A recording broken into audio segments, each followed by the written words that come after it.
Chaitanya versus FIITJEE JEE coaching or JEE NEET coaching ఎక్కడ join అయితే బాగుంటుంది. సో దీనికి సంబంధించి ఈ కంపారిజన్ అనేది జనరల్గా చాలామంది చేస్తూ ఉంటారు. సో దీని గురించి నేను కొన్ని పాయింట్స్ మీ ముందుకు తీసుకొచ్చాను.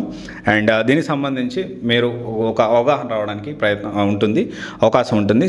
ఓన్ క్యాంపస్ ఎస్ చైతన్యకు ఉంది అండ్ వేరేయాస్ ఫిడ్జీకి లేదు. సో ఫిడ్జీకి ఎందుకు లేదు అంటే ఫిడ్జీ అనేది హాస్టల్స్ అండ్ ఇంటర్ కాలేజెస్ అనేవి థర్డ్ పార్టీకి ఇస్తుంది. తర్వాత వచ్చేసి ఓన్ హాస్టల్ కూడా ఎస్ డెఫినెట్లీ చైతన్యకు ఉంది అండ్ ఫిడ్జీకి అయితే లేదు. తర్వాత బెస్ట్ ఫ్యాకల్టీ విషయం చూసుకుంటే బోత్ ఇద్దరికి ఉన్నాయి, కానీ ఫిడ్జీకి వచ్చేసి మోస్ట్లీ ఈ జేఈఏ వాళ్ళు డీల్ చేస్తారు కాబట్టి జేఈకి అయితే బెస్ట్ ఫ్యాకల్టీ ఉన్నాయి. ఇంటర్కి మాత్రం థర్డ్ పార్టీకి ఇస్తారు కాబట్టి దాని గురించి ఫుల్ క్లారిటీ అయితే లేదు.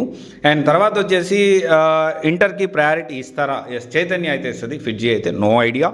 అండ్ బెస్ట్ ఫ్యాకల్టీ ఉన్నారా చైతన్యలో కూడా అంటే ఎస్ ఫర్ ఫ్యూ బ్రాంచెస్, నా అన్ని బ్రాంచెస్ అయితే చెప్పలేను కానీ కొన్ని బ్రాంచెస్ అయితే ఎక్స్ట్రీమ్లీ గుడ్.